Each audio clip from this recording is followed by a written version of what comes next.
মুমিন মুসলমান আল্লাহর গোলাম। দুনিয়ার জিন্দেগিতে আমার আল্লাহ কত হাজার হাজার গ্লাস পানি আমাদেরকে পান করাইলেন। হিসাব করলে কত লক্ষ লক্ষ পানি আমি পান করলাম, আপনি পান করলেন। এ মুসলমান ইমানদার আল্লাহর গোলাম, ভালো করে বুঝবেন, আমার আল্লাহর একটা নিয়ামতের হিসাব দেব এই সামর্থ্য, এই ক্ষমতা আমাদের কারোর মধ্যে নাই। কথা বলতে হবে, ঠিক কিনা? আমার আল্লাহ এত দয়া করলেন, এত দয়া করলেন, এই মানুষকে সারা জিন্দেগি আজকের থেকে যদি আমি হিসাব মিলাই, আমার জন্ম থেকে নিয়ে আমার বয়স আজ হলো 60 বছর অথবা 70 বছর, 50 বছর, 40 বছর, এই লম্বা সময় আমি কত পানি পান করলাম, কত পানি পান করলাম। আমার আল্লাহ কোনোদিন বলে নাই, বান্দা তুমি এই পানি পান করবার আগে আমি আল্লাহকে প্রত্যেকটা গ্লাসের ভ্যাট দাও, এরপরে তুমি পান করো, এমন বলছেন? আমার আল্লাহর এমন কত কত নিয়ামত আমরা পাই, কিন্তু আমরা না শুকর হওয়ার কারণে আমাদের এই নিয়ামতগুলোর সৌন্দর্য নিজেরা নষ্ট করে ফেলি। শুধু এক পানির নিয়ামত দিয়ে আমি উপমা দিয়ে বোঝাইলাম, বান্দা এই জবান কার নিয়ামত? আরো জোরে বলতে হবে, কার? এই জবানকে একটু আওয়াজ করে তুলে বলতে হবে, আল্লাহ। আরো জোরে বলি, আল্লাহু আকবার। যুবক ভাই, তোমরা যারা বাহিরে দাঁড়ায় আছো, অন্য দিন তোমরা যে কোনো কাজে ব্যস্ত হয়ে যাও, গুনার কাজে ব্যস্ত হয়ে যাও, সময় কাটাও। আজকে বছরে একটা দিন আল্লাহর কোরআন থেকে আলোচনা হয়, হাদিস শরীফ থেকে আলোচনা হয়। এখনো যদি আজকে তোমরা বাহিরে সময় কাটাও, যুবক একটা বার চিন্তা করে মেলায় দেখো, আজকের মাহফিলে আসতে পারলা না, বসতে পারলা না, সমর্থন করতে পারলা না। যদি এমন হয় যুবক, তোমার এই মাহফিলে না আসা, এরপরেও যদি তোমার মৃত্যু হয়ে যায়, তোমার মতো দুর্ভাগা যুবক আর এই এলাকার মধ্যে নাই, ঠিক কিনা? ইজনিহি ওয়াসিরাজাম মুনীরা।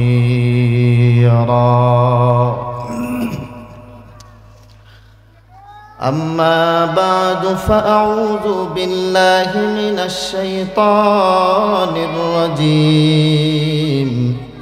بسم الله الرحمن الرحيم.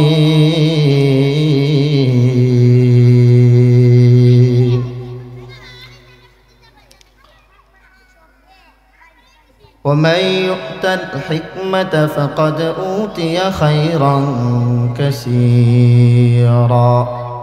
وقال رسول الله صلى الله عليه وسلم: طلب العلم فريضة على كل مسلم، أو كما قال النبي عليه الصلاة والسلام. صدق الله مولانا العظيم، وصدق رسوله النبي الكريم، ونحن على ذلك من الشاهدين والشاكرين والذاكرين، والحمد لله رب العالمين.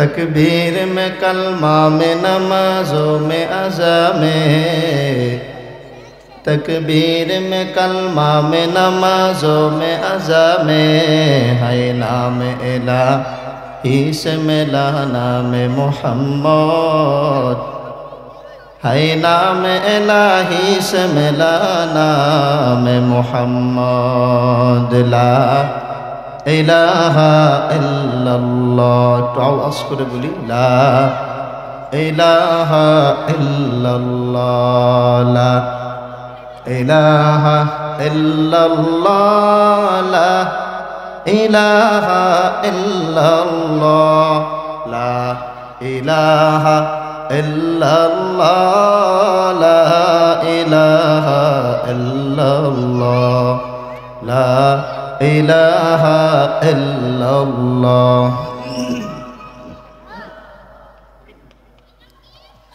লা ইলাহা ইল্লাল্লাহ লা ইলাহা ইল্লাল্লাহ লা ইলাহা ইল্লাল্লাহ লা ইলাহা ইল্লাল্লাহ লা ইলাহা ইল্লাল্লাহ লা ইলাহা ইল্লাল্লাহ মুহাম্মাদুর রাসূলুল্লাহ সাল্লাল্লাহু আলাইহি ওয়াসাল্লাম। আলহামদুলিল্লাহ, জামিয়া নিজামিয়া মারকাজুল উলুম মাদ্রাসা আজ রোজ সোমবার ওয়াজ ও দোয়া মাহফিলের মুহতারাম সম্মানিত প্রধান মেহমান আল্লামা ইয়াহিয়া মাহমুদ হাফিজাহুল্লাহ, বিশেষ মেহমান এবং প্রধান অতিথি ও বিশেষ অতিথিবৃন্দ, দূর দূরান্ত থেকে আগত দিন প্রিয় মুসলিম ভাইয়েরা, পর্দার অন্তরালে অবস্থানরত সম্মানিত মা ও বোনেরা, আমরা আল্লাহ পাকের দরবারে এই মজলিসে আসতে পেরে বসতে পেরে মনের থেকে আমরা কালিমাতুশ শুকর আওয়াজ করে একবার আওয়াজ করে বলি আলহামদুলিল্লাহ। এই মজলিসে আপনারা বসতে পেরে খুশি না বেজার? জোরে বলতে হবে, খুশি না বেজার? আল্লাহ তাআলা আমাদেরকে যত নিয়ামত দান করছেন, এই নিয়ামতগুলোর মধ্যে আজকের এই মাহফিল এটাও এক বড় নিয়ামত, যে নেক কাজের মধ্যে অংশগ্রহণ করবার সুযোগ করে দিয়েছে। এমনিতে আমরা রব্বুল আলামিনের সব জাতের নিয়ামতগুলো আমরা ভোগ করি। যদি আমরা একটা নিয়ামতকে মিলাই, যে আল্লাহ আমাদেরকে কতটুকু নিয়ামত দিয়ে আমাদের জিন্দেগি সুন্দর বানায় রাখছেন, জরুরতগুলো মিটায় রাখছেন। আমরা যদি বলি আল্লাহর এক নিয়ামত, সেটা হলো পানি। এই পানি পান করবার জন্য আমাদের কোনো ব্যাট দেওয়া লাগে না, কোনো খরচ করা লাগে না, বিশেষ কোনো উপায়ে আমাদেরকে কষ্ট করা লাগে না। জিজ্ঞেস করছে বাদশা হারুনুর রশিদকে যে তোমার কাছে যদি আমি জানতে চাই 2 গ্লাস পানির মূল্য কতটুকু, আমাকে বুঝাইয়া দিতে পারবা? বাদশা হারুনুর রশিদকে যখন জানতে চাইছে বিষয়, সে বলে 2 গ্লাস পানি, এর আর কতটুকু মূল্য হবে? আচ্ছা, 1 গ্লাস পানি তুমি আমাকে বলো তো কতটুকু এর মূল্য? ওই রকম কোনো মূল্য নাই, পানি তো আমরা কত হাজার হাজার গ্লাস পান করতেছি, এর খুব বেশি মূল্য থাকবার কথা না। ওই লোক ডেকে বলতেছে, হ্যাঁ, এই পানি যদি তোমাকে আমি একেবারে পিপাসা অবস্থায়, যেই জায়গায় তুমি পানির কোনো সন্ধান পাইবা না, অর্থাৎ কমন একটা জায়গা যেখানে পানি পাওয়া দুষ্কর, সেটা হলো মরুভূমি। সেই জায়গার নাম কি? মরুভূমি। সেখানে যদি আমি তোমাকে 1 গ্লাস পানি দেই, তখন তুমি আমাকে এর প্রতিদান কেমন দিবে? 1 দিন গড়াই, 2 দিন গড়াই, 3 দিন গড়াই, যদি এমন হয় 3-4 দিন পর্যন্ত কোনো একটা মানুষ সর্বোচ্চ না খেয়ে 3 থেকে 4 দিন, এরপর তার শরীর আর চলবে না, ঠিক কিনা? ওই অবস্থায় যদি পানি পান করবার জন্য তুমি আগায় আসো, আর আমি যদি বলি যে 1 গ্লাস পানির বিনিময়ে তোমার বাদশাহীর অর্ধেক দেওয়া লাগবে, দিবা তুমি? বাদশা হারুন হিসাবটা মিলাইলো, এরপরে বলতেছে, তুমি তো বাস্তব কথা বলছো, আমি তোমার পানি পান করে আমার জান বাঁচায় নেব। এরপর যদি আবার বলা হয় আমার জান এখনো বাঁচে নাই, আরো আমার পানির দরকার আছে, পানি পান করা লাগবে, বলতেছে তোমার বাকি রাজত্ব যদি আমাকে দাও, তাহলে পুরো গ্লাস পানি আমি পান করানোর সুযোগ তোমারে দেব, এছাড়া আমার কাছ থেকে তুমি পাইবা না। বাদশা হারুন আগে হিসাব করে না, এই জন্য সহজ মনে হয়েছে। যখন দেখছে অভাবে পড়বে আর ওই অবস্থায় পানি পান করা লাগবে, তখন শুধু 1 গ্লাস পানি, সেই হিসাব মেলায় দেখছে। সুবহানাল্লাহ। মুমিন মুসলমান আল্লাহর গোলাম, দুনিয়ার জিন্দেগিতে আমার আল্লাহ কত হাজার হাজার গ্লাস পানি আমাদেরকে পান করাইলেন। হিসাব করলে কত লক্ষ লক্ষ পানি আমি পান করলাম, আপনি পান করলেন। এ মুসলমান ইমানদার আল্লাহর গোলাম, ভালো করে বুঝবেন, আমার আল্লাহর একটা নিয়ামতের হিসাব দেব এই সামর্থ্য, এই ক্ষমতা আমাদের কারোর মধ্যে নাই। কথা বলতে হবে ঠিক কিনা? আমার আল্লাহ এত দয়া করলেন, এত দয়া করলেন, এই মানুষকে সারা জিন্দেগি আজকের থেকে যদি আমি হিসাব মিলাই, আমার জন্ম থেকে নিয়ে আমার বয়স আজ হলো 60 বছর অথবা 70 বছর, 50 বছর, 40 বছর। এই লম্বা সময় আমি কত পানি পান করলাম, কত পানি পান করলাম। আমার আল্লাহ কোনোদিন বলে নাই, বান্দা তুমি এই পানি পান করবার আগে আমি আল্লাহকে প্রত্যেকটা গ্লাসের ভেট দাও, এরপরে তুমি পান করো, এমন বলছেন? আমার আল্লাহর এমন কত কত নিয়ামত আমরা পাই, কিন্তু আমরা না শুকর হওয়ার কারণে আমাদের এই নিয়ামতগুলোর সৌন্দর্য নিজেরা নষ্ট করে ফেলি। শুধু এক পানির নিয়ামত দিয়ে আমি উপমা দিয়ে বোঝাইলাম, বান্দা এই জবান কার নিয়ামত? আরো জোরে বলতে হবে কার? এই জবানকে একটু আওয়াজ করে তুলে বলতে হবে আল্লাহ। আরো জোরে বলি আল্লাহু আকবার। এ যুবক ভাই, তোমরা যারা বাহিরে দাঁড়ায় আছো, অন্য অন্য দিন তোমরা যে কোনো কাজে ব্যস্ত হয়ে যাও, গুনার কাজে ব্যস্ত হয়ে যাও, সময় কাটাও। আজকে বছরে একটা দিন আল্লাহর কোরআন থেকে আলোচনা হয়, হাদিস শরীফ থেকে আলোচনা হয়। এখনো যদি আজকে তোমরা বাহিরে সময় কাটাও, যুবক একটা বার চিন্তা করে মেলায় দেখো, আজকের মাহফিলে আসতে পারলা না, বসতে পারলা না, সমর্থন করতে পারলা না। যদি এমন হয় যুবক, তোমার এই মাহফিলে না আসা, এরপরেও যদি তোমার মৃত্যু হয়ে যায়, তোমার মতো দুর্ভাগা যুবক আর এই এলাকার মধ্যে নাই, ঠিক কি না? আজকে মাহফিল হইতেছে, কিন্তু এই শেষ একটা মজলিস, এখানে অনেক যুবক ভাইরা আছে যারা বসতে পারলো না। শেষে একটা আমাদের এখানে এত সুন্দর নেক একটা মজলিস হয়েছে, হয়তো আজকের এই মাহফিলের মাধ্যমে আল্লাহ আমাদেরকে মাফ করে জান্নাতি করবেন, ঠিক কিনা? এই আশা রাখতে পারি। যুবক ভাইদের বলবো, কোনো নেক কাজ না কইরা যেন আমার মরণ হয় না, মরার আগেও যেন আমার একটা প্রমাণ থাকে, আল্লাহ আজকে ওই মাহফিল থেকে বিদায় হয়ে আসছিল, এরপর লোকটা তার জানাজা হয়েছে, তাকে দাফন করা হয়েছে। যুবক ভাই যারা আছে, আজকের দিনটা চেষ্টা করব পুরো সময় আমরা মাহফিলের সৌন্দর্য বাড়াবো। এখনো যারা বাহিরে দাঁড়ায় আছি, কোথাও আমরা দাঁড়ায় থাকবো না, আল্লাহর জন্য, আল্লাহর মহাব্বতে, দ্বীনের তাকাজা, এখানে আমরা সবাই এসে বসে পড়ি ইনশাআল্লাহ। আল্লাহ সবাইকে কবুল করেন বলে আমি। অনেক মা বোনরা আলোচনা শুনতেছে, এইরকম হিসাব করলে কত নিয়ামত আল্লাহ দান করছেন। শুধু একটা পানি দিয়ে বুঝাইলাম, এই জবানটা আল্লাহর নিয়ামত। জবান দিয়ে সারা জিন্দেগি আমি কথা বলতেছি, কিন্তু জবানের ব্যবহার করতে যে আমি মানুষের গীবত দিয়া জবানকে সাজাইছি, ঠিক কিনা? ভালো কথা বলতে চাই না জবান, ভালো কথা বলতে চায় না, ভালো কথা বলতে চায় না। এজন্য আল্লাহর নবীর সাহাবী হযরত আবু বকর রাদিয়াল্লাহু তাআলা মাঝে মাঝে নিজের জিহ্বাকে এরকম টেনে ধরে রাখতেন। এমনি আবু বকরকে মানুষ বলতো রাসূলুল্লাহর একজন পাগল। যদি দেখতে চাও আবু বকরের দিকে তাকায় দেখো। এ আবু বকর, তুমি জবান কেটে টেনে ধরো, কি ব্যাপার? আবু বকর ডেকে বলে, ভাই এই জবানটা বড় বদমাইশ হয়ে গেছে, কথা মানে না, কথা শুনতে চায় না। এতবার বলি কথা যেইটুকু বলবা মানুষের যেন লাভ হয়, উপকার হয়, কথা যেইটুকু বলবা, যতটুকু জরুরত ওইটুকু বলবা।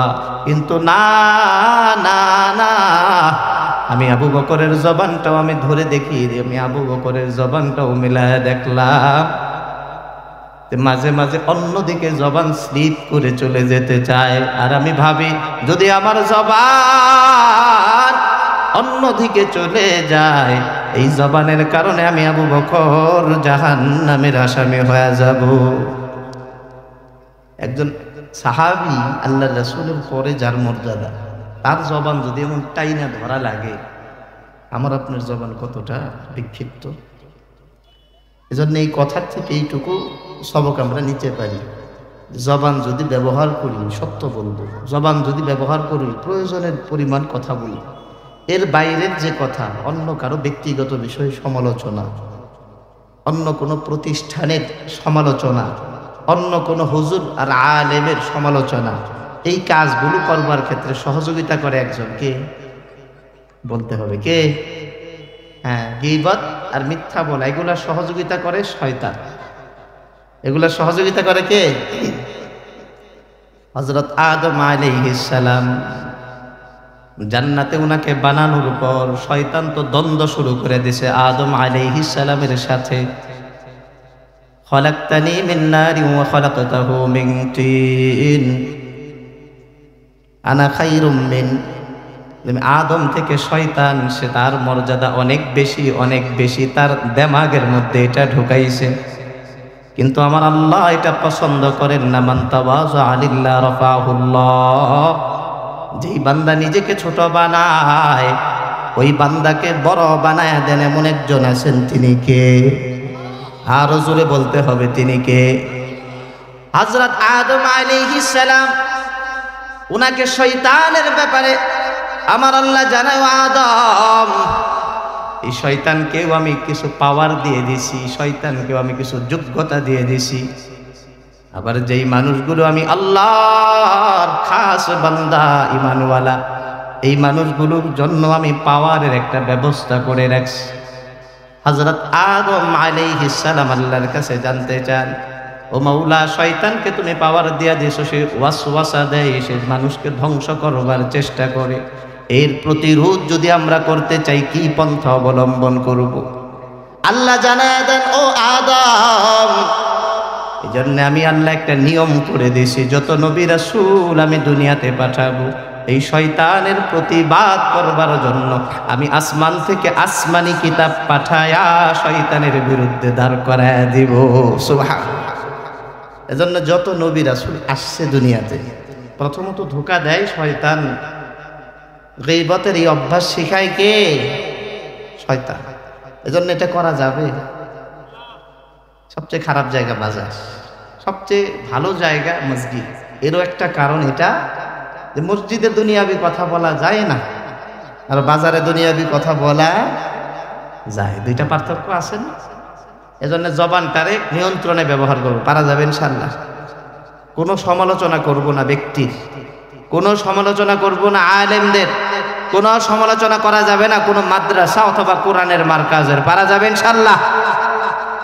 ফতোয়ার কিতাবে আসছে যে মানুষ আলেমদের সমালোচনা করে, ধরে নাও ওই মানুষগুলো তাদের ঈমান নাই, নাউজুবিল্লাহ।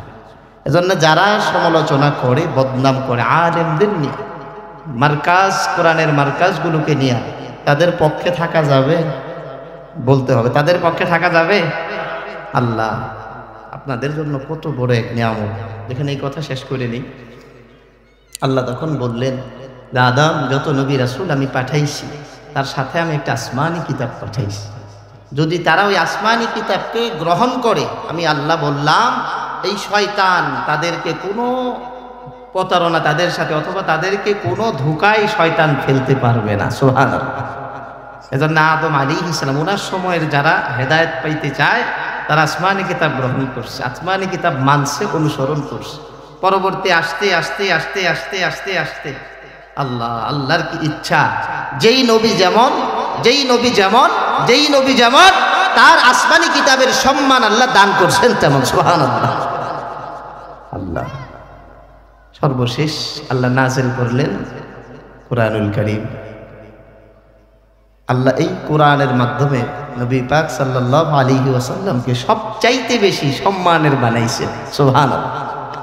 এজন্য এই কোরআন আপনাদের এলাকায় একটা মারকাজ করা হয়েছে, কোরআন শিখবার জন্য একটা সুযোগ করা হয়েছে। এতে আপনারা খুশি না বেজার? সবাই বাস্তবেই খুশি নাকি বিপদে পড়া খুশি? হ্যাঁ, দিল থেকে খুশি আল্লাহর জন্য? এজন্য আমরা প্রথমত মারকাজকে আমরা সমর্থন করব, এরপরে আমরা আলেমদেরকে সমর্থন করব। এই অবস্থাগুলো আমাদের মধ্যে যদি না থাকে আমার ঈমান নষ্ট হয়ে যাইতে পারে। এজন্য অনেক ধোঁকা চলতেছে। মাদ্রাসা দেখো না, এগুলো নানান জায়গায় মাদ্রাসা হইতেছে ব্যাঙের ছাতার মতো। অনেকে বলে কি না, আপনি জিজ্ঞেস করে দেখবেন তুমি কি মুসলমান না অন্য কোনো ধর্মের। এই মানুষ যদি বেশি দিনদার হয় এতে ক্ষতি না লাভ? এই ক্ষেত্রেও আপনি হিংসা করতেছেন। মাদ্রাসা 2টার জায়গায় 4টা কেন হইল? হ্যাঁ, 5টার জায়গায় 7টা কেন হইল? মানুষ যত বেশি দিনদার হবে, মানুষ যত বেশি দিনদার হবে, আল্লাহ সমাজের মধ্যে তত বেশি শান্তি পয়দা করবে। সুবহানাল্লাহ। আর দিনদার হওয়ার জন্য কোরআন ধরতে হবে। যেই জাতি কোরআন ছাড়ছে তারা বেইজ্জতি হয়েছে, যেই জাতি কোরআন ধরছে আল্লাহ তাদেরকে উঁচু বানায় দিচ্ছে। রাসূলের হাদিস, যেই জাতি কোরআন ধরছে আল্লাহ দামি বানাইছে, উঁচু বানাইছে তাকে। বর্তমানে যদি আমরা উঁচু কোনো দল দেখতে চাই, শাসক গোষ্ঠী দেখতে চাই, উঁচু কোনো আমরা সম্মানের জায়গায় আছে এমন কোন দেশ দেখতে চাই, তাহলে কোন দেশকে আমরা সামনে রাখি? তালেবান। কোন দেশ? কোরআনী শাসন ব্যবস্থায় তারা দেশ পরিচালনা করতেছে। দুর্ভাগ্য হলেও সত্য, আমাদের বাংলাদেশ দল পরিবর্তন হয় কিন্তু সংসদের নিয়মের মধ্যে কোনো পরিবর্তন হয় না, ঠিক কিনা? এখনো সার্বভৌমত্বের মালিক হলো জনগণ। নাউজুবিল্লাহ। যেই কথা বিশ্বাস করবে তার ঈমান নাই, আর যার ঈমান নাই সে আওয়ামী লীগ কি আর বিএনপি কি আর জামাতে ইসলাম কি কোনো দাম আছে? এজন্য ওই জায়গা থেকে সরাতে হবে। অথচ আল্লাহ বলছে আল্লাযী লাহু মা ফিস সামাওয়াতি ওয়া মা ফিল আরদ ওয়া ওয়াইলুল লিল কাফিরিনা মিন আযাবিন শাদীদ।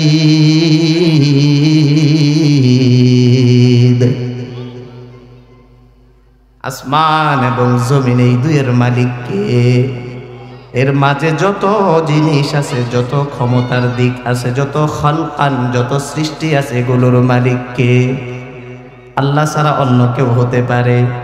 সম্ভব না। কিন্তু সংসদে এমন নিয়ম করা আছে, এখনো চলে, এখনো চলে, এখনো চলে, এখনো চলে। মুসলমান ইমানদার ভালো করে বুঝবেন, মনোযোগ দিয়ে খেয়াল করবেন। মুসলমান, যদি সমাজে আমরা শান্তি চাই কোরআন ধরা লাগবে, পারিবারিক জীবনে শান্তি চাই কোরআন ধরা লাগবে। আমরা একইভাবে যদি রাষ্ট্রীয় জীবনে আমরা শান্তি দেখতে চাই, তাহলে ওই রাষ্ট্রীয় জায়গা সংসদের মধ্যেও আল্লাহর কোরআনের আইন পাশ করা লাগবে, ঠিক কিনা? আল্লাহ বর্তমান সংসদ এখনো এমন আছে, 5 বছর 7 বছর চলতেছে, আবার ভাইঙা সংসদকে আলাদা করে দিস। পরে আরেকজন আসবে, সে আবার নতুন করে আরেকটা সংসদের নমুনা সে তৈরি করবে। আল্লাহ, যদি এই জায়গায় আপনি একবার কোরআন দিয়ে সংসদটা সাজাইতে পারতেন, তাহলে বর্তমান তালেবান যতটা সম্মানের সাথে, তারা প্রশংসার সাথে পুরো বিশ্বের মধ্যে মাথা উঁচু করে দাঁড়ায় গেছে, ঠিক একইভাবে আমাদের বাংলাদেশও সবার সামনে মাথা উঁচু করে দাঁড়াইতে পারতো, ঠিক কিনা? আপনারা চান বাংলাদেশ মাথা উঁচু করে দাঁড়ায় থাকুক? কারণ বাংলাদেশে এখন আক্রমণের সম্ভাবনা আছে। এখনো আমাদের এই বাংলাকে গিলে খেয়ে ফেলার ষড়যন্ত্র চলতেছে, ঠিক কিনা? চলতেছে না? বলতেছে যে আমাদের বন্ধু রাষ্ট্র হলো ভারত। আর ভারত যদি বন্ধু হয়, ভারত যদি বন্ধু হয়, আপনি চিন্তা করেন আপনি শত্রু বলবেন কেন? তাহলে তো শত্রু আর এই শব্দ রাইখা লাভ নেই, ঠিক কিনা? ভারত বলতেছে দেখেন তারা যে চীনের সাথে সম্পর্ক করতেছে বাংলাদেশ, আমরা তো জানি চীন কোনোদিন বাংলাদেশের বন্ধু হইতে পারে না। তারা তো পাকিস্তানকে সমর্থন করতেছে, পাকিস্তান কোনোদিন বাংলাদেশের বন্ধু হইতে পারে না। তারা প্রমাণ পেশ করছে। যুদ্ধের সময় পাকিস্তানে অনেক সেনা শাসক, পাকিস্তানি অনেক সেনা কর্মকর্তা এরা আইসা অনেক মা বোনদের সাথে খারাপ আচরণ করছে। বাংলাদেশে অনেক জারজ সন্তান আছে। আপনি চিন্তা করেন কেমন তথ্য সে পেশ করছে। আমি বলবো যে গাধা এই কথা বলতে পারে। আমি বলবো যে ইন্ডিয়ার যারা মূর্তি পূজা করে, যারা শিরক করে, এদের মধ্যে অধিকাংশ জারজ সন্তান, ঠিক কিনা? কি তথ্য আপনি আপনার দিতেছে দেখেন, বাংলাদেশের মানুষ নাকি জারজ সন্তান। এতদিন ভাগ নিতে পারছে কোথায়? এখন যখন ভাগ বন্ধ হয়ে গেছে, বাংলাদেশের মানুষ স্বাধীন চেতা হয়ে যাইতেছে। আপনি ৭১-এর স্বাধীনতাকে আপনি মূল কেন ধরেন এখনো? আমাদের মূল স্বাধীনতা যদি ধরতে চান, মুসলমান আর গায়রে মুসলিমের মধ্যে যে তফাৎ হয়েছে সেটা আমাদের আসল জিহাদ ছিল, সেটা আমাদের আসল ভাগ ছিল। 1947-এ আমাদের দেশ ভাগ হয়েছে, আমরা জানি না এটা সবাই। মুসলমান আর গায়রে মুসলিম এই দুই দলে ভাগ হয়েছে। তখন কিন্তু ভারত নানান কৌশল করে আরেকটা অবস্থা তৈরি করে তাদের কাছে কিছু মানুষ রাখবার জন্য একটা থিম তৈরি করে তারা এই অবস্থাগুলো সামনে আনছে। এজন্য ভাগ বন্ধ হয়ে গেছে, ভারত খারাপ, এই বাংলাদেশ খারাপ। এজন্য এমন কথার সমর্থন দেওয়া যাবে? আপনি ভালো করে বুঝবেন, এই ভারতের একটা সবচাইতে নিকৃষ্ট মানের একটা সংগঠন হলো ইসকন। ইসকন কারা? যারা আল্লাহর ঘর মসজিদের মধ্যে ইবাদত করতে দেয় না, যারা আল্লাহর ঘরকে ভেঙে মন্দির বানানোর কৌশল তারা করতেছে, যারা এমন হয়েছে যে রমজান মাসে আল্লাহর গোলামি করবে, অর্থাৎ তারাবির নামাজ ইবাদতে ব্যস্ত থাকবে। এমন ইবাদত তাদের গান বাধ্যর কারণে তারা মসজিদের ইবাদত ঢাকাতে বন্ধ রাখছে। কত বড় সাহস তাদের! তো ইসকন আমাদের বন্ধু না শত্রু? ইসকন যদি শত্রু হয়, ভারত আমাদের বন্ধু হওয়ার সম্ভাবনা আছে? মনের মধ্যে অনেক আঘাত। যেই জায়গায় আমি কপাল ঠেকায় আল্লাহর কদমে সিজদা করতাম, ওই জায়গাটারে তারা মন্দির বানাইতেছে। মুসলমান, এখন আর চুপ থাকবার সময় নাই। ওয়ালা তাকুলু লিমান ইউক্তালু ফি সাবিলিল্লাহি আমওয়াতা বাল আহইয়াউ ওয়ালাকিন লা তাশউরুন। কারণ মুসলমান জানে মরলে পরে জান্নাত চোখের সামনে। এজন্য যদি জিহাদ করে আমাদের এই দেশের সম্মান রক্ষা করতে হয়, দ্বীনের সম্মান রক্ষা করতে হয়, আমাদের দেশের সৌন্দর্য, আমাদের দেশের এই ভূমি রক্ষা করতে হয়, কারা কারা জীবন দিতে রাজি আছি? নারায়ে তাকবীর! আরো জোরে বলি, নারায়ে তাকবীর! হাত নামায়, আল্লাহ কবুল করেন। এজন্য এখন থেকে প্রস্তুত হওয়া। বর্তমান সেনাবাহিনীর সংখ্যা যে পরিমাণ, আমার মনে হয় পুরো বাংলাদেশের সব মানুষের সেনাদের প্রশিক্ষণ নিজেদেরও নেওয়া উচিত। আগে তারা প্রশিক্ষণ না নিলেই বলতো জঙ্গি। আরে ভাই, তারা তো ভয়ে জঙ্গি বলে। কোনো মুসলমান কাউরে নির্যাতন করে না। আর মাদ্রাসাগুলো তারা এত বাজেভাবে দেখে। ওই মাদ্রাসাগুলো আসে পরের থেকে, তাদের চিন্তা বাইরে যেতে। ইন্ডিয়া অমুসলিম একটা দেশ, পুরো বিশ্বের মার্কাজ ইন্ডিয়া আল্লাহ দিয়ে দিছে। সুবহানাল্লাহ। দারুল উলুম দেওবন্দ। হ্যাঁ, তারা যতই বিরোধিতা করুক, যদি আল্লাহ টিকা রাখতে চায়, এই ক্ষমতা আছে কার? আছে না? যত ক্ষমতা তারা দেখায় যে আমরা বন্ধ করে দিব, আল্লাহ তাদের আস্থানার মধ্যে, আল্লাহ দারুল উলুম দেওবন্দ, যেখান থেকে হাজারো কোটি কোটি আলেম দুনিয়ার বুকের মধ্যে আল্লাহ ছড়াইয়া দিছে। সুবহানাল্লাহ। দারুল উলুম দেওবন্দের একটা শাখা হলো আপনাদের জামিয়া নিজামে মারকাজুল ইমান মাদ্রাসা। এই জায়গায় যারা আপনাদের সন্তানগুলো দিচ্ছেন, আমরা কিন্তু দুনিয়াতে লাভ ছাড়া কোনো কাজ করি না, ঠিক কিনা? যেই কাজের মধ্যে আমি লাভ পাই ওই কাজ আমি করি। যদি দেখি আমার কাজে লাভ নাই, কোনো দরকার নেই। কাউরে যদি জিজ্ঞেস করেন, ভাই আপনি চাকরিতে যান না কেন? বেতন কম। কি বলে? বেতন ৬,০০০ পায়, এমন চাকরি করার চেয়ে না করাই ভালো। এমন আছে না? কেউ আছে যে ভাই আপনি চার দোকান করতেন, করেন না কেন? আরে সারাদিনে কাস্টমার আসে 30 টাকা, এই কাস্টমার দিয়ে আমার দোকান কোনো দরকার নেই। ঠিক যে মাদ্রাসায় আপনার সন্তানকে আপনি দিলেন, আপনার জিন্দেগিতে কোনো লাভ আছে না নাই, এই হিসাবটা করা দরকার আছে না? যে হুজুর আমি এই হিসাব করবো না, সেটা বেশি বুজুর্গি হয়ে যাবে। কারণ আমাদের এই ক্ষমতা নাই যে লাভ ছাড়া চলবো।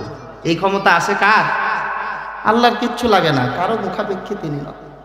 লা তাখুযুহু সিনাতুন ওয়ালা নাওম। আল্লাহুস সামাদ। আমার আল্লাহ কোনো দিকে মুখাপেক্ষী নন, তার কোনো কিছুর জরুরত নাই, কোনো কিছুর প্রয়োজন নাই। কিন্তু আমরা মুখাপেক্ষী, আমাদের প্রয়োজন আছে, আমাদের জরুরত আছে, যার কারণে যাই করি কোনো না কোনো লাভ আমাদের সামনে আমরা রেখে এরপরেই সেই কাজটা করতে যাই, ঠিক কিনা? আপনি যদি আপনার সন্তানকে মাদ্রাসায় দিয়ে দেন, এর মধ্যে লাভ কি ভালো করে বুঝবেন। আল্লাহর রাসূলের হাদিস, আল্লাহর রাসূল বলেন, আমার আল্লাহর একটা ফাইসালা হলো, আল্লাহ দুনিয়া সেদিন পর্যন্ত টিকে রাখবেন যতদিন আল্লাহ আল্লাহ বলনেওয়ালা একটা বান্দা দুনিয়ার মধ্যে পাওয়া যাবে। সুবহান। আপনি বাহিরের জগতের হিসাব মিলায় দেখেন, অনেক অনেক মানুষ জবানের মধ্যে আল্লাহ আল্লাহ আল্লাহ আল্লাহ আওয়াজ করতেছে, চলতেছে, বলতেছে। বাহিরের সবগুলো হিসাব যদি আপনি এক জায়গায় মিলায় দেখবেন যে এর চাইতে 1000 গুণ বেশি আল্লাহর নাম যারা উচ্চারণ করে এরা হলো তালেবুল ইলম। ঠিক কিনা? আবার এমনও হতে পারে কেউ আর আল্লাহর নাম নেয় না, আল্লাহর নাম নেয় না, সবাই আওয়াজ বন্ধ করে দিয়েছে, মাওলা পাকের নাম নেয় না, বন্ধ করে দিস। এই মারকাজুল ঈমান, এই সুন্দর এই কোরআনের মারকাজ আল্লাহ প্রতিষ্ঠা করে রাখছেন, আল্লাহ কবুল করে নিছেন। এই মাদ্রাসাগুলো থেকে ছোট ছোট বাচ্চাগুলো সারা দিন রাত ওয়ালা যিকরুল্লাহি আকবার, সবচাইতে বড় বড় আওয়াজ আল্লাহর এই জিকিরগুলো তারা সারাক্ষণ জপতেছে, পড়তেছে, মুখের মধ্যে তাকরার করতেছে। সুবহানাল্লাহ। এজন্য এই মাদ্রাসাগুলো টিকা থাকলে আল্লাহর হাবিব বলেন ওই পর্যন্ত দুনিয়া টিকা থাকবে। মাদ্রাসা যদি বন্ধ হয়ে যায় দুনিয়াও কি হবে? শেষ হয়ে যাবে। অর্থাৎ আল্লাহর নাম বলনেওয়ালা লোক যখন না থাকবে আল্লাহ দুনিয়া তখন রাখবে না। প্রশ্ন হলো, হুজুর আমার সন্তানকে কেন মাদ্রাসায় পড়াবো? মাদ্রাসায় পড়ালে আপনার জন্য আরো লাভ, আরো লাভ। মুসলমান ইমানদার আল্লাহর গোলাম, আপনার সন্তানকে যখন মাদ্রাসায় পড়াবেন এর দ্বারা আপনার আরো কিছু ফায়দা আছে। সব চাইতে বড় একটা দিক হলো সন্তান আমার কথা মানে না, কথা শুনতে চায় না। এমনও সন্তান আছে বয়স মাত্র 10 থেকে 12, সন্তানের কথায় সন্তানের কাজে বাবা মা ভয় পায়, না জানি আমার উপর আক্রমণ করে। সন্তান এমন সমাজে আমাদের আছে না নাই? আছে না? অনেক সন্তান আছে, বিশেষ করে নেতা নেত্রীদের সন্তানগুলো বেশিরভাগ এমন হয়, তারা পড়াশোনায় মনোযোগী হয় না, পড়াশোনায় মনোযোগী হয় না, পড়াশোনায় মনোযোগী হয় না। এরা সময় কাটায় টাকার বাহাদুরির কারণে এই সন্তানগুলো বাহিরের দেশ থেকে PhD আইনা এরা নেশাখোর হয়ে যায়। ঠিক কিনা? এই সত্য বলতে গেলে অনেকে মন খারাপ করবে, সবাই না। হ্যাঁ, 2-1 মুখলেস মানুষও দুনিয়াতে আল্লাহ রাখছেন। অনেক ক্ষেত্রে এমন দেখা যায় যে আপনার সন্তান আপনার কথা শোনে না, মানে না। মাদ্রাসায় পড়াইলে আপনার সন্তানের মধ্যে আল্লাহ একটা অনুভূতি তৈরি করে দেয়, ভয়ের অনুভূতি। সেই ভয়টা হলো কাকে? কাকে? যে মানুষ আল্লাহকে ভয় করবে সে বাবা মার অবাধ্য হবে। যে মানুষ আল্লাহকে ভয় করবে তাকে প্রশাসন দেখা লাগবে। হুজুর কত ধরনের দায়িত্ব পালন হয়, কোনো মানুষ চুরি ছাড়ে না, ডাকাতি ছাড়ে না। চুরি আর ডাকাতি ছাড়তে হলে কোরআনী শাসন লাগবে, কোরআনী শাসন লাগবে। আস-সারিকু ওয়াস-সারিকাতু ফাকাতাউ আইদিয়াহুমা, যে মানুষ যখন চুরি করবে চুরির পরিমাণ অনুযায়ী তার হাত একটা কাইটা দাও। জিন্দেগিতে দেখবা দেশের একটা জনগণ আর চুরি করবে না। ঠিক কিনা? তাহলে মানে আসল শাসন।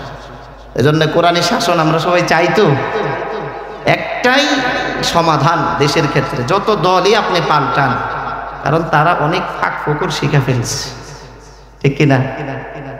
এখন একটাই পলিসি, একটাই ধারা সামনে আনা লাগবে। সংবিধানে আপনি কোরআনকে প্রতিষ্ঠা করুন, কোরআন দিয়ে সংবিধানকে সাজান, কারো পরামর্শ নেওয়া লাগবে না। এখানে পরামর্শের মূল জায়গা থেকে এখানে পরামর্শ কোরআনের মধ্যে দেওয়া হয়ে গেছে। সুবহানাল্লাহ। এজন্য আমরা আশা রাখতে পারি তো এমন সুন্দর দেশ আল্লাহ সাজায় দেখ। বলে আমি কোরআনের শিক্ষার ধারা আমার সন্তান, তার মধ্যে আল্লাহর ভয় পয়দা হয়। আল্লাহর ভয় যখন পয়দা হবে ইনশাআল্লাহ আপনার এই সন্তান অন্তত আপনাকে সে কোনোদিন বিপদে ফেলবে। হযরত ওমর রাদিয়াল্লাহু তাআলা আনহু উনি যখন মসজিদের মধ্যে খুতবা দিতেছে, এই ওমর সে আগে কোরআনওয়ালা ছিল না, যখন কোরআনওয়ালা হয়েছে তার পার্থক্যটা কতটুকু আপনি দেখেন। মেম্বারে যখন দাঁড়ায় গেছেন হযরত ওমর, এক লোক দাঁড়ায় গেছে, এক ওমর সবাই একটা করে কাপড় দিয়েছে, তোমার কাপড় এত লম্বা কেন? ওমর কিছুই বলে না। তার ছেলে আব্দুল্লাহ নামাজের পর বলতেছে যে আমার বাবার আপনাদের যে পরিমাণ এক পিস করে কাপড় দিচ্ছে, আমার বাবা ওই পরিমাণ কাপড়ই সে নিচ্ছে।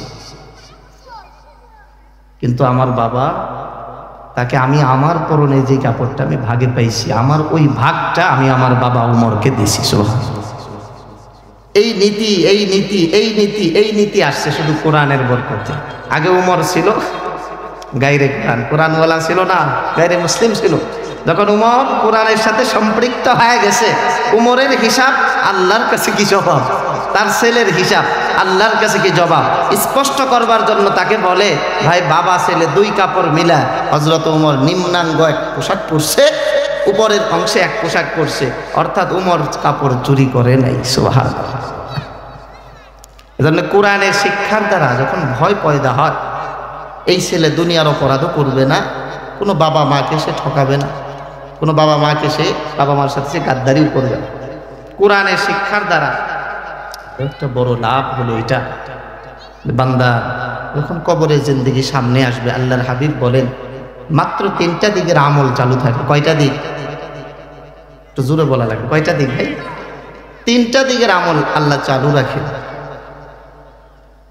এর মধ্যে একটা দিক ওয়ালাদুন সালিহুন ইয়াদউ লাহ, এমন একটা নেক সন্তান যে আমি মরলে পরে আমার কবরের সামনে যায় হাতটা এরকম উঠায় দিতে পারে। সুবহানাল্লাহ।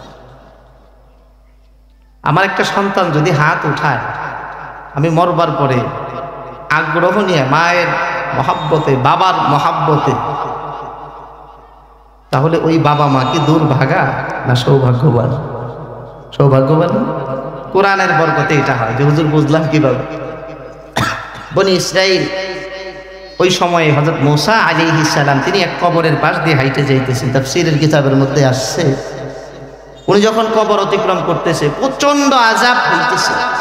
কবরের ব্যাপারে অনেক নকশা হাদিসের মধ্যে বলা হয়েছে। কারো কারো ক্ষেত্রে এমন হবে কবরের আযাব এতটা কঠিন, কবরের অবস্থাগুলো এতটা কঠিন, এই চোখ যদি কোনোদিন দেখতো, দেখবার সাথে সাথে মানুষ স্ট্রোক করে মারা যাইত। নাক দিয়ে বিচ্ছু ঢুকে যাবে, আবার এই নাক দিয়ে বেরোয় আসবে। কান কত ছোট ছিদ্র, এখান দিয়ে মোটা মোটা সাপের মতো বিচ্ছুগুলো ঢুকে যাবে। যেই দিক দিয়ে মন চায় বিচ্ছুগুলো তাকে যা ধ্বংসন করবে, আঘাত করবে। অর্থাৎ আল্লাহ ওই দিন হুকুম দিয়া দিবেন কবরের মধ্যে, যেই বান্দা কম ইত্রামি করে নাই, কম ইসলামের বিরুদ্ধে কথা বলে নাই, কম এই বান্দা গুনাহ করে নাই, আজকে সুযোগ হয়েছে তোমরা ইচ্ছা মতো একে আক্রমণ করো, ধ্বংসন করো। আর এই অবস্থাগুলো যদি কোনো মানুষ জীবনে দেখতো, তাহলে কোনো দিন কোনো লাশকে কবরের মধ্যে দাফন দিত না। ঠিক কিনা? মূসা আলাইহিস সালাম যাইতেছেন, ভয়াবহ আযাব হইতেছে। এর কিছুক্ষণ পর যখন রিটার্ন করতেছেন, কবরে দেখে কোনো আযাব নেই। আল্লাহ নবী মূসা এ ব্যাপারে জিজ্ঞাসা করলেন, তখন বলতেছে এই যে আযাব চলতেছিল এখন আযাব বন্ধ হয়ে গেল, কারণ কি? আল্লাহর এই বান্দা ডেকে ডেকে বলে, আমার সন্তান, দুনিয়াতে একটা সন্তান রেখে আসছি। আমার সন্তান যখন আমার বিবির গর্ভে, তখন আল্লাহ আমাকে দুনিয়ার থেকে নিয়ে আসছেন। ওই সন্তান যখন একটু বড় হয়, ওই সন্তান এক পর্যায়ে মাদ্রাসায় তাকে ভর্তি করানো হয়। মাদ্রাসায় ভর্তি করানোর পর সর্বপ্রথম একটা সবক দেওয়া হয়, সেই সবকটা হলো বিসমিল্লাহির রহমানির রহিম। আমার সন্তান যেই দিন থেকে এই আওয়াজ জবানের মধ্যে শুরু করে দিস, আপনি যাওয়ার সময় দেখছেন আমার আযাব হয়, তখনও আমার সন্তান মাদ্রাসায় যায় নাই, তখনও আমার সন্তান কোরআন পড়ে নাই, তখনও আমার সন্তান আল্লাহর এই নামটা তখনও পড়ে নাই। এই অবস্থায় আমার আযাব চলতেছে, আযাব চলতেছে। আল্লাহর ফায়সালা হয়ে গেছে, আল্লাহর নামের শিক্ষা, আল্লাহর নামের শিক্ষা যখন আমার সন্তান শুরু করে দেয়, আমার মাওলা আমার কবরের আযাব বন্ধ করে দেয়। সুবহানাল্লাহ।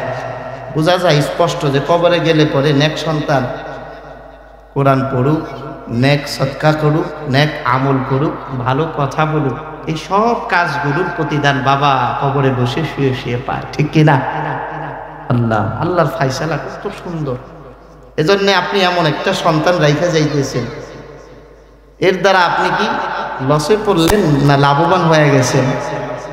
আল্লাহ, এমন লাভবান আরো আমরা কেউ হইতে চাই? আছে এই জায়গায় পাশের মানুষকে বোঝানো, ভাই 5টা ছেলে, 2টা ছেলে, 3টা ছেলে, একটাকে অন্তত কোরআনওয়ালা বানাও, একটাকে অন্তত কোরআনওয়ালা বানাও। আপনার ঘরে অন্য কেউ যাবে না, আপনার বোন, আপনার বিবি, আপনার মা, আপনার বাবা বলে দেখে আমার যখন কবর দেয় তুমি ঠাস করে নাইমা কবরে আমার সাথে শুয়ে থাকবে, পারবে? তার মানে কারো কবরে কেউ যায় না। কবরের সামানা যদি তৈরি করতে চাই, একটা সন্তান বানায় যায়, নেক সন্তান। আল্লাহ আমাদের কবুল করেন বলে আমিন।